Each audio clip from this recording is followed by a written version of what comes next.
Welcome to Worship Leader Hangout. My name's Chad. Today we're going to take an inside tour of behind the scenes of Elevation Church. We're actually outside of Ballantyne right now before Inside Elevation starts tonight. We're really excited about that, but let's go take an inside look of what Blakeney looks like, what used to be the broadcast campus. We're going to just go behind the scenes in every area we can, just see what they're all about and how they organize, how they do things over there. So I'll see you inside. Come on.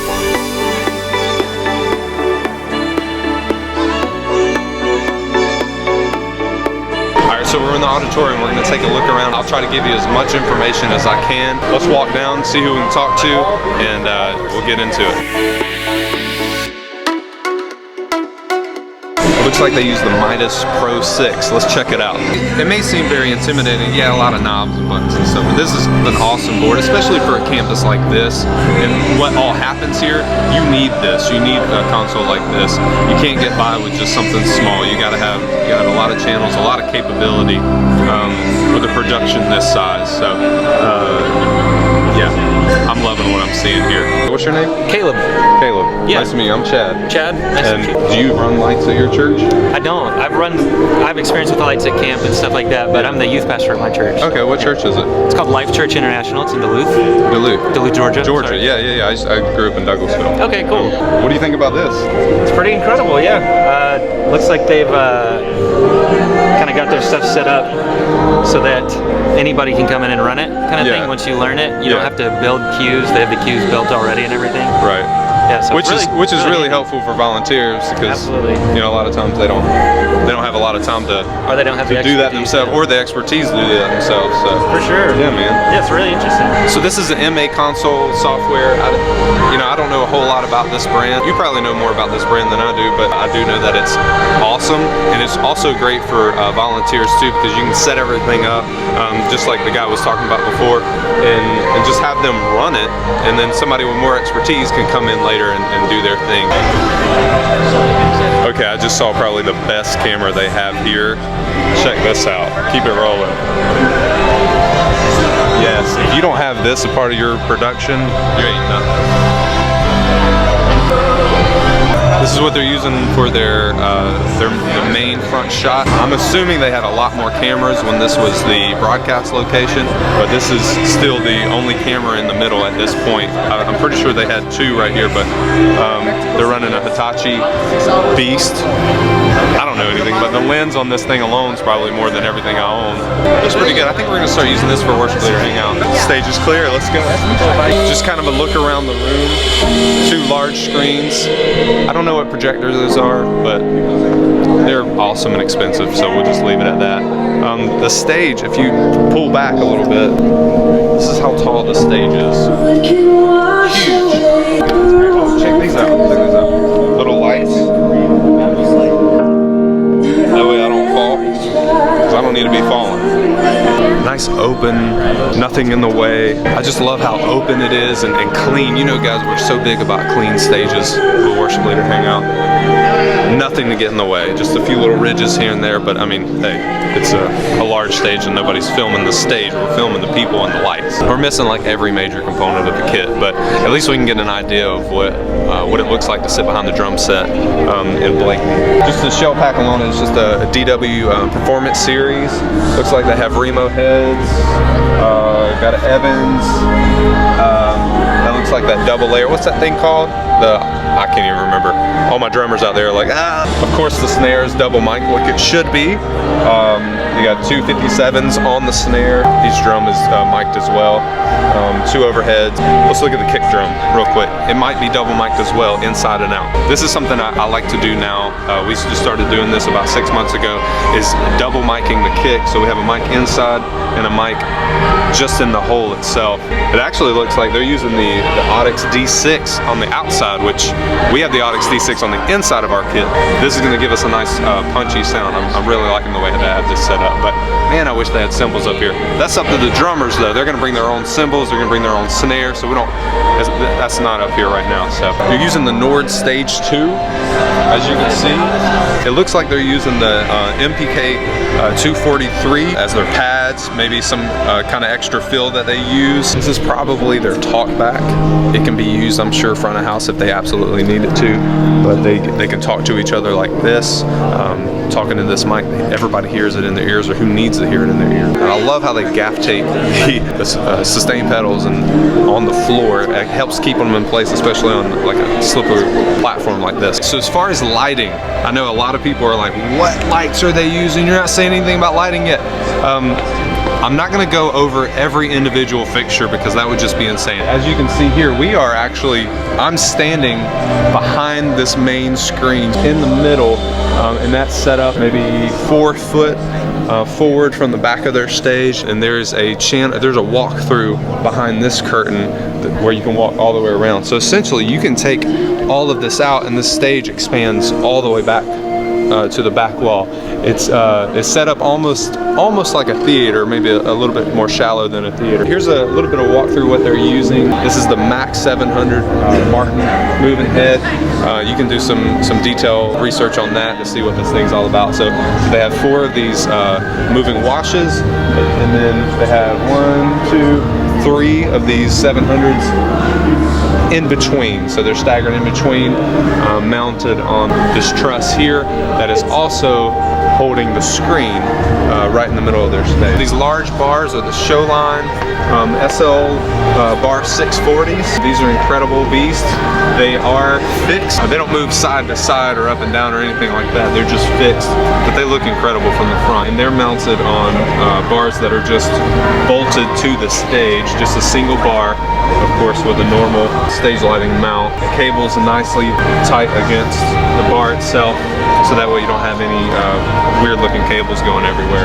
And you wouldn't really be able to see a lot of that because of how bright it is. Looking back through here, you just see nothing. The small LED, like digital bars, are the Pixel Bar 40. Using Cat 6, all of these bars will connect to this or multiple Pixel Net 4 units, and then they'll run DMX through the rest of the system. It looks like they just have them angled on some kind of steel mounting, extremely industrial zip tied to, again, the main truss that the screen is attached to, and then just attached to maybe a sticky attachment point at the bottom or some kind of bolted attachment point. As far as the stage design or the stage setup, what you see behind me is basically it. Angled LED bars, those pixel bars that we talked about, and then everything else staggered in between. It makes a nice setup. So there's no like a lot of churches, including mine, you see a lot of shapes and things like that are lit. But one thing about like Elevation and a lot of other churches that have a larger budget to be able to get more lighting, you use the lighting and design a look or design a setup with that lighting rather than using some kind of material. It makes for a better overall look when everything is up and running. It probably looks cooler from this angle than it does out there, but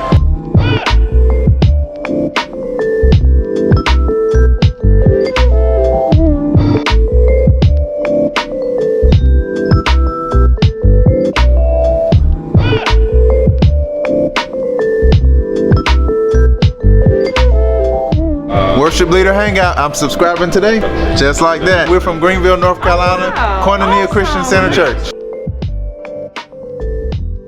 This is kind of what it looks like to be. Is that good? Yeah, it was better. Does it need that? More subtle. It's too close, but you need it. You need something. How about that? Yeah. All right, so this is what it looks like to be backstage. They have a little video monitor right here, what the camera is showing front of house, so we can check that out. Other than that, you know, it's just subtly lit so they can see where they're going. I'm actually having to hold our light just so you can actually see me because it's pretty dark back here. So just follow me.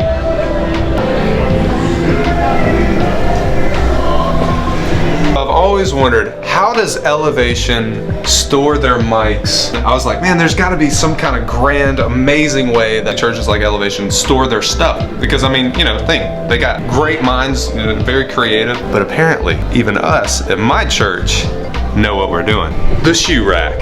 Yes, Elevation uses the shoe rack to store their mics, store their packs, whatever else they need. Boom, they're right here, cleverly labeled. Also, this is a good idea as well. It looks like they write their names on who is doing what that week. So who has vocal mic 1, 2, 3, whatever. I like how they have this little assignment board it just helps keep track of the mics. A couple guitar hangers here backstage. If you want to see how Elevation does their mic stand storage, this is a great way to do this. Looks like they built a box just to house everything. It looks like maybe a 2.5 by 2.5 foot box, and then they put what looks like 4-inch PVC pipe to hold different mic stands. Some other stuff down in this larger compartment. See what I'm saying here? Boom, there's a guitar stand right there ready to go. Not a huge pile underneath the stage or to the side of the stage. It's just right here, nice and compact, tidy. That's what we like. Yeah. So this is an awesome way to hold batteries, gaff tape, other items that you might need just backstage just to have ready to go. Nice 2-inch gaff tape. They even have visible gaff tape, massive zip ties. Yes, black spray paint. Anything paint chips off of, you gotta have black spray paint ready to go. Backstage, no gloves. Oh, there's the gloves. That's how you store batteries. 2 drawers, they just dump them in here. Let's just come, grab what you need and run. That's clever right there. And this is the Bible they actually give you when you accept Christ here in Elevation. Really nice and embossed, Elevation logo, Holy Bible. Awesome. So we're just looking at the hazer, and I actually found I was more excited about a piece of paper. But I think you should do this. I think everybody should do this. Have a rundown of everything that's happening for that Sunday morning. This looks like it's printed from Planning Center, and it just says this is everything that we're doing. From doors open all the way to the playlist at the end of the service. I can't see what hazer this is. We'll try to find out what it is. You probably already know just by looking at it. They have the name blocked out on this other side. It's probably not here on a Sunday morning, but your mom's box fan is visible. So get your mom to get that home. Take that back home, get that off my stage. Can I have it? Yeah, you can have it. If you need it, you can have it. I need it. Okay, yeah. Cheers. If you need a gumball machine backstage, Elevation has one. Great place to do ladders. The stage is that way, auditorium's that way. We're just kind of walking all over. They have like a little breezeway that goes all the way around. You drop a car through that door, it's so wide. And that is center stage. You can just make a nice push right onto the stage, whatever you need, boom, you have it right here. I like how they have extra of a lot of things, and things are just nice and neatly labeled. Of course, we are right before inside Elevation. Everything's going to be as clean as possible because people are walking around. But I love the track lighting, so there's never a worry that somebody's going to not see where they're going. You can generally see, even if you don't have a big light like what we're using, you can generally see where you're walking everywhere, which is nice. We do have latency. So we are live in the sense of as fast as the fiber signal can travel, and I'll be very quick about this. But the couple ways that we sync up with them, we have a clock here that is connected via IP, so there's no latency on that clock. So I'll use a clock on my phone with Valentine, and we'll judge the latency of the video signal traveling through the fiber, set an offset on that clock to match, and then that will tell us when they're in their segment. So when they're about to fire their 2-minute countdown. When that's hit 0, I fire my 2-minute countdown. In the welcome, we take that clock for our CP. So he knows he's got to throw to the baptism at the same time that the latent signal from Valentine is showing us the baptism, usually about 2 seconds. Wow. So that helps us stay really synced up. We also, one of those 8 channels of audio is click track. So when we go to take the point-to-point song, the drummer actually switches to the click track fired by the drummer at Valentine, which is synced up, embedded with the video. So there's absolutely no delay or latency there. And that allows them to play the song. And this is cool. If you're a vocalist in Toronto, I like to think about this sometimes.